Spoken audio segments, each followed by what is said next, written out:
புரட்சி பாரத கட்சியினுடைய தலைவரும் கேவிக்குப்ப சட்டமன்ற உறுப்பினருமான தலைவர் ஜெகன்மூர்த்தியாருடைய பிறந்த நாளை தொடர்ந்து தமிழ்நாடு முழுவதும் ஆங்காங்கே பல நலத்திட்ட உதவிகளும் அன்னதானங்களும் அப்படி தொடர்ந்து நடந்து கொண்டிருக்கின்றது. அதனுடைய தொடர்ச்சியாக இன்று கடலூர்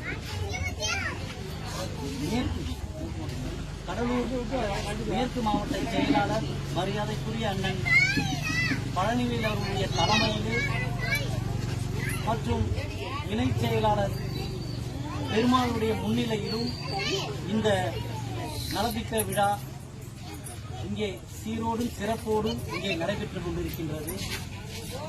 உண்மையிலேயே இங்கே தாய்மார்கள், சகோதரர்கள், பெரியோர்கள் எல்லோரும் கூடியிருக்கின்றார்கள்.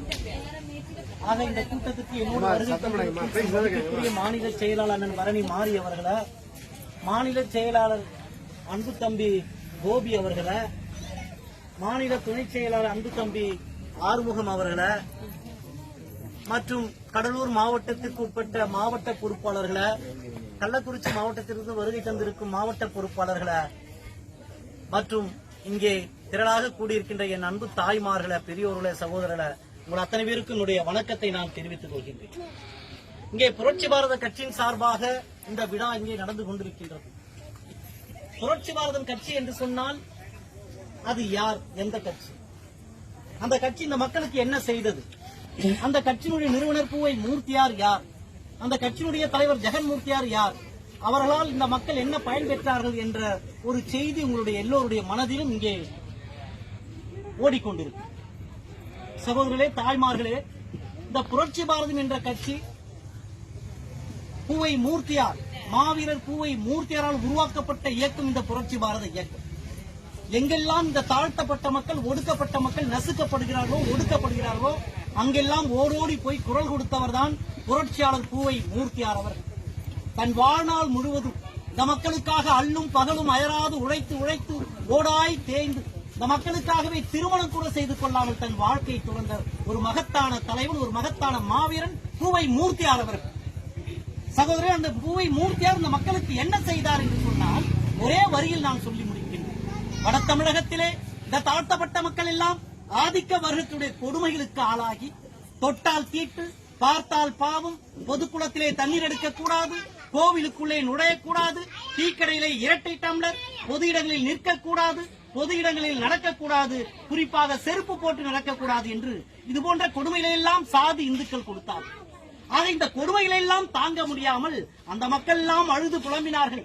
இறைவா, இறைவா, இந்த கொடுமையை உடைக்க ஒருவன் வரமாட்டானா? எங்கள் கண்ணீரை துடைக்க ஒருவன் வரமாட்டானா? எங்கள் கவலையை போக்க ஒருவன் வரமாட்டானா என்று அந்த மக்கள் எல்லாம் அழுது புலம்பினார்கள்.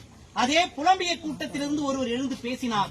கண்ணீர் சிந்தாதீர்கள், கவலைப்படாதீர்கள், என் அன்பு தாய்மார்களே, என் அன்பு சகோதரர்களே, உங்கள் கண்ணீரை துடைக்க நான் இருக்கிறேன் என்று சொல்லி அந்த ஆதிக்க வர்க்கத்துடைய அடிமை விலங்கை உடைத்து கை கட்டியவனை கைவுதலை செய்து, இடுப்பில் கட்டிய துண்டை தோளுக்கு உயர்த்தி, கையில் இருந்த செருப்பை காலுக்கு இறக்கி, தலை குனிந்தவனை தலை நிமிர வைத்த தலைவன் பூவை மூர்த்தியார். தமிழகத்திலே இந்த தாழ்த்தப்பட்ட மக்கள் தலை நிமிர்ந்து நிற்கிறார் என்று சொன்னால் அதற்கு யார் காரணம்? எல்லோரும் நினைத்துக் கொண்டிருப்பார்கள். திராவிட முன்னேற்ற இயக்கங்களா, அனைத்து இந்திய அண்ணா திராவிட முன்னேற்ற கழகமா, அல்லது திராவிட முன்னேற்ற கழகமா, அல்லது மாற்று இயக்கமா? சகோதரர்களை, எந்த இயக்கமும் கிடையாது. புரட்சி பாரதம் சகோதரரை. புரட்சி பாரதத்தை படைத்த மாவீரன் பூவை மூர்த்தியார் பிறந்த காரணத்தினால் இன்றைக்கு நாம் எல்லாம் தலை நிமிர்ந்திருக்கின்றோம் சகோதரர்களே. ஆக இந்த தாழ்த்தப்பட்டவன் தலை நிமிர்ந்தார் என்று சொன்னால் அதற்கு காரணம் பூவை மூர்த்தியார் அவர்கள்.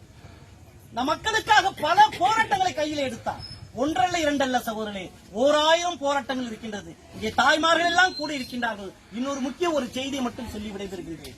அதாவது காஞ்சிபுரம், திருவள்ளூர் மாவட்டம், வட தமிழகத்தில் அந்த சைடுல அந்த பகுதியில் இருக்கின்ற மாவட்டத்திலெல்லாம் குறைந்த கூலி கொடுத்து அதிகப்படியான வேலையை வாங்குவார்கள். அப்போது இது போன்ற தாய்மார்கள் இங்கே கூடி இருக்கின்றீர்களே, இது போன்ற தாய்மார்கள் எல்லாம் போய் மூர்த்தியிடத்திலே போய் முறையிட்டார்கள். அண்ணா, குறைந்த கூலி கொடுத்து அதிகப்படியான வேலையை வாங்குறாங்க, சூரியன் உதயமாகிறதுக்கு முன்னாடி வர சொல்றாங்க, சூரியன் மறைஞ்ச பிறகு எங்களை அனுப்புறாங்க, ஆக வேலை அதிகமா வாங்குறாங்க, கொஞ்சம் கூலி உயர்த்தி வாங்கி விடுங்கன்னு போய் மூர்த்தி இடத்துல போய் முறையிட்டாங்க. போய் மூர்த்தி அங்க இருக்க நிலைச்சு வந்தாரு, பண்ணை இடத்துல போய் பேசினாரு, பேச்சுவார்த்தை நடத்தினாரு. யாரும் அது கண்டுக்கல, அமைதியா இருந்தாங்க. அது போன்ற ஒரு சமயத்துல காஞ்சிபுரம் மாவட்டத்துக்கு உட்பட்ட சின்ன பளிச்சேரி என்ற கிராமத்துல சாரதா என்ற ஒரு பெண்மணி, வயதான பெண்மணி, அந்த அம்மா வந்து நடுவு வேலை செய்யறாங்க. நடுவு நட்டு அந்த பண்ணையார கேக்குறாங்க, ஐயா கொஞ்சம் கூலி உயர்த்தி கொடுக்க கூடாதான்ட்டு. அந்த பண்ணையார் என்ன பண்றாரு, சாதி பேர் சொல்லி திட்டி அசிங்கமா திட்டி அனுப்பிடுறாரு. அந்த அம்மா அங்கிருந்து அழுது கொண்டே வராங்க. அழுது கொண்டே வந்து அங்க இருக்க எங்க புரட்சி பாரத கட்சிகள் சார்பா இருக்கிற பொறுப்பாளர்கிட்ட முறையிடுறாங்க. உடனே வேற யாரும் இல்ல, அண்ணன் தான். அண்ணன் கூட இருக்கவங்க எல்லாமே அவங்க எல்லாருமே அழிச்சிட்டு எங்க போறாங்க, மூர்த்தியர்கிட்ட போறாங்க. மூர்த்தியர்கிட்ட போயிட்டு சொல்லி அழுகுறாங்க, இந்த குறையெல்லாம் சொல்றாங்க.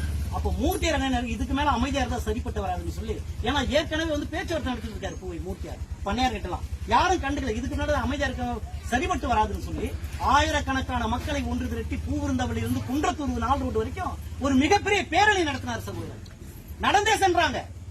அந்த பேரணியை பார்த்து ஆதிக்க வர்க்கம், அதிகார வர்க்கம் எல்லாரையும் திரும்பி பார்க்க வைத்தது சகோதரர், எல்லாரும் திரும்பி பார்க்க வைத்தது. அதற்கு பிறகுதான் அவங்க பேச்சுவார்த்தைக்கு வராங்க.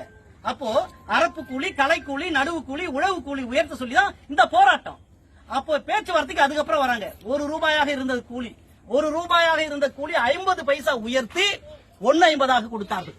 3 படி நெல்லு கொடுத்திருந்தாங்க, 2 படி நெல்லு உயர்த்தி 5 படி நெல்லாக கொடுத்தார்கள் சகோதரர். இது நடந்தது சின்ன பளிச்சேரி குன்றத்தூர் ஒன்றியத்துக்கு உட்பட்ட ஒரு கிராமத்தில் நடந்தது. ஆனா மறுநாளே திருவள்ளூர் மாவட்டம், காஞ்சிபுரம் மாவட்டம், சுற்றியுள்ள மாவட்டம் எல்லாம் கூலி உயர்த்தப்பட்டது சகோதரர். ஏன் உயர்த்தப்பட்டது என்று சொன்னால், திரும்பவும் மூர்த்தியார் இங்கே போராடுவார். பூவை மூர்த்தியார் ஒரு தலைவன் இந்த மக்களுக்காக இருக்கின்றார், இந்த தாழ்த்தப்பட்ட ஒடுக்கப்பட்ட மக்களுக்காக ஒரு தலைவன் இருக்கிறார் என்று சொன்னால் அது பூவை மூர்த்தியார். மீண்டும் இங்கே பிரச்சனை உருவாகும் என்று சொல்லி மறுநாளே கூலி உயர்த்தப்பட்டது சகோதரர். எவ்வளவு பெரிய விஷயம். அதாவது தஞ்சையில உங்களுக்கு எல்லாருக்கும் தெரியும், தஞ்சையில தஞ்சாவூர் மாவட்டத்தில் கீழ்வெண்மணி என்ற கிராமத்துல அரைப்படி நெல்லு கட்ட அந்த மக்கள் போராடினாங்க. இது போல தாய்மார்கள் தான் அரைப்படி நெல்லு கட்டாங்க. அவங்க அரைப்படி நெல்லு கட்டது கோபாலகிருஷ்ணன் நாயுடு என்ற பண்ணையார் என்ன செஞ்சாரு தெரியுமா, எல்லாரும் இது போன்ற ஒரு கிராமத்துல இருட்டா எல்லாரையும் வர வச்சு ஒரு வீட்டுக்குள்ள எல்லாரையும் அடைச்சு மண்ணெண்ணெய் ஊத்தி கொளுத்தாங்க. அரைப்படி நெல்லு கட்டதுக்கு 44 பேர் உயிர் இருந்தது. அந்த அரைப்படி நெல்லு கட்டதுக்கு 44 உயிரை மண்ணெண்ணெய் ஊத்தி அடிச்சான் அந்த பண்ணையார். அதே போன்ற மாஞ்சோலையில திருநெல்வேலி மாவட்டத்தில் மாஞ்சோலையில இதே போலதான் 17 பேர், தாமிரபரணி ஆற்றில் 17 பேர் உயிரிழந்து இது தடியடி, காவல்துறையால் தடியடி நடத்தப்பட்டு 17 உயிர் பலி கொடுக்கப்பட்டது சகோதரர்களே. அரைப்படி நெல்லுக்காக தஞ்சையிலே 44 பேரு, திருநெல்வேலியிலே 17 பேரு கூலி உயர்த்தி கேட்டதற்காக.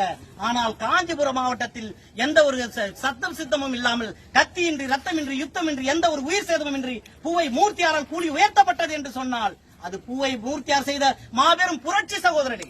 இப்படி ஒன்றல்ல இரண்டல்ல 1000 செய்திகள் இருக்கின்றன சகோதரர், சொல்வதற்கு நேரம் இல்லை. ஆக அப்படிப்பட்ட ஒரு மகத்தான தலைவனுடைய மறைவிற்கு பிறகு அவருடைய தம்பி தலைவர் ஜெகன் மூர்த்தியார் அவர்கள், தாய் 8 அடி பாய்ந்தால் குட்டி 16 அடி பாயும் என்ற பழமொழிக்கேற்ப தலைவர் ஜெகன் மூர்த்தியார் அவர்கள் தலைமையேற்று இன்றைக்கு